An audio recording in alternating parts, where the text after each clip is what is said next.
Sean Reardon, Mayor of Newburyport, and welcome to the latest edition of the Mayor's Corner.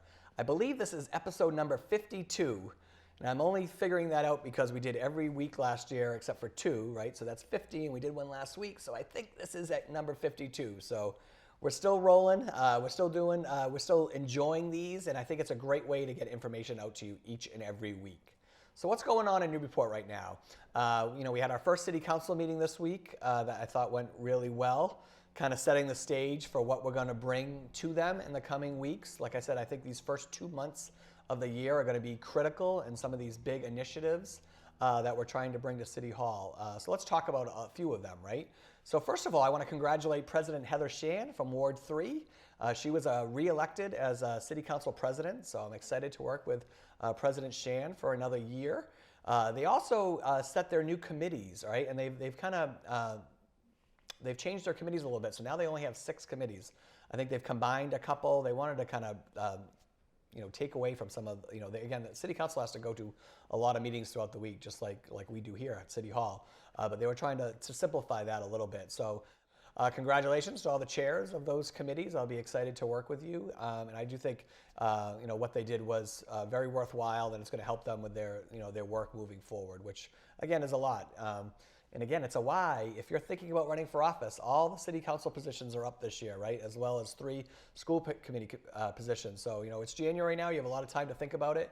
But we would love to get some more people running for office here in the city. If you have any questions, don't hesitate to reach out to my office, or even reach out to the people currently serving office and ask questions. So that's it on that. But I'm sure we'll talk about that more as the year goes on, being that it's an election year. So what are a couple of things that are coming out in council to start the year? So I submitted to the meeting this past Monday a bond adjustment order for the Cutter West End Fire Station. This is a project that was originally approved back in October of 2021, so before I took office.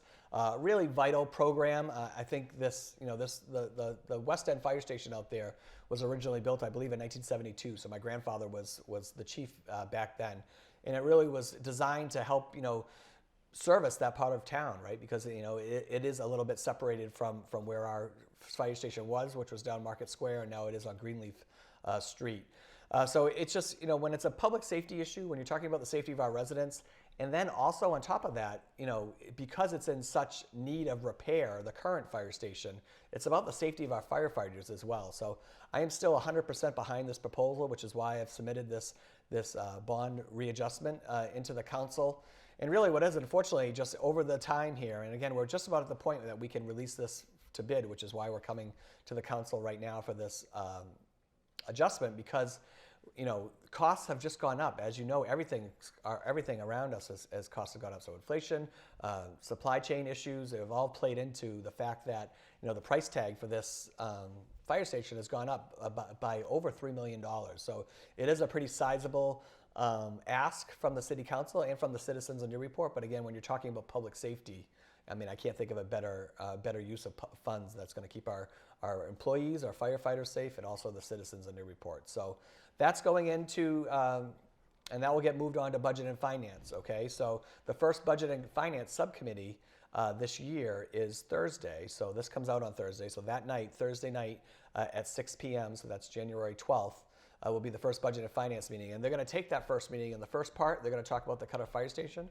So we'll have our whole design team there. So Jordy Vining is our senior project manager on that project. We'll have Acting Chief Steve Bradbury there. I'm sure Deputy Barry Salt will be there as well. We'll have Ethan Manning there to answer any financial questions around the fire station. And then we'll also have the architects. So Winter Street Architects will be there as well to answer questions around this. The second part of that Budget and Finance meeting, we'll talk about NYS. So just to recap, as you know, this is my #1 priority this year, right, is to find a home for NYS. It's one of the reasons why I was excited to become mayor, because this project means so much to me. We need to find NYS a new home. We worked through the year. First, we purchased 59 Low Street, and now we've submitted 3 plans into City Council. And so this will be kind of the first conversation in the Budget and Finance subcommittee since we've submitted that plan. And with that plan, we also submitted a bond order. So I think we're going to have an initial discussion. I think a lot of it will revolve around uses for that building. But we're going to have a number of conversations with City Council. I also mentioned to City Council on Monday night that I'm also going to be coming to them probably the second meeting for a request for funds, and we haven't received the quotes yet, which is why I haven't done it already. But we're going to request funds to continue the design process, right? So right now, we're at a very low percentage of the design that's actually complete. It's really just a concept design of what we wanted to do there. But we would love to have that process continue. Then we're not losing any time, right? Because NYS is still without a home. So it would keep us moving in that direction, which I'm excited about. And we have the money to do it. So that will be coming probably in the second meeting, but it will just be a request to use some of these funds that we already have set aside for Newburyport Youth Services and have them go towards the continuing design of this project. And depending on what preliminary numbers we get, we'll probably go out and get 3 different quotes and then go with an architect firm to keep this process rolling. But that will be coming in the second meeting, which this month we now wait till the very, very end of the month, January 30th, for our second city council meeting. And so again, if you want to pay attention, look at the budget and finance meeting that's happening on Thursday night for both of those conversations. What else is going on? So the Plum Island Dredge should be starting back up this weekend. We've talked about this. This is a vital program, a project that we needed to get started out on Plum Island. This was many years in the making. It couldn't happen last year. We got it to happen this year. We have H&L Contracting doing the work. They came in.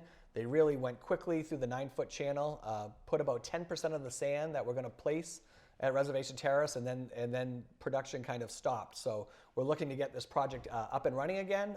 And this was a combination of they were waiting for some equipment for their big dredge that they brought in, the 221-foot dredge, but they also had another project that they were working on too. So anyways, the workers will be coming back. The dredge looks like it's ready to go, and they were eyeing this weekend, January 14th, for that work to start back up. So it might not happen right on January 14th, but in the next few days, that dredge should get going. And we have 90% of the sand to put back out there. So that is really great news, because it's going to give the protection that we need for a lot of those homes on 73rd, 75th, and 77th Street. So we really need to get that project back up and running.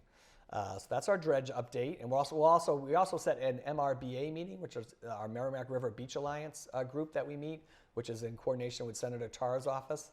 And we set the date of February 3rd for that next meeting. So, and we'll also have some communications going out to specifically Plum Island residents within that time.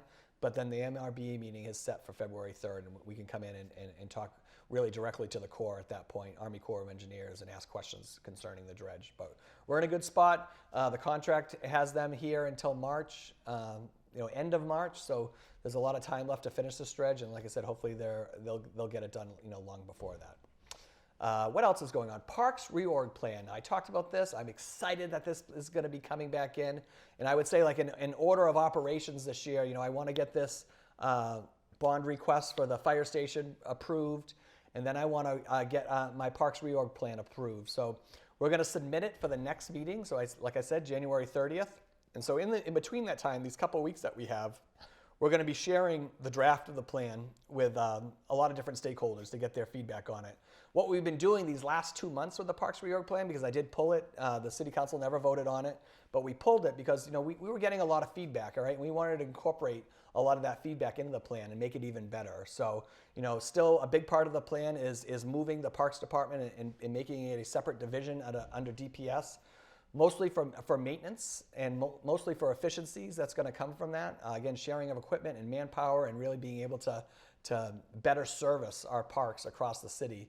Now, the other pieces of that we're adding that will be in the new plan is we're thinking about adding a position to the planning office that would deal with a lot of things as part of a community development planner type position, and parks would fall underneath that to help with that visioning of the parks.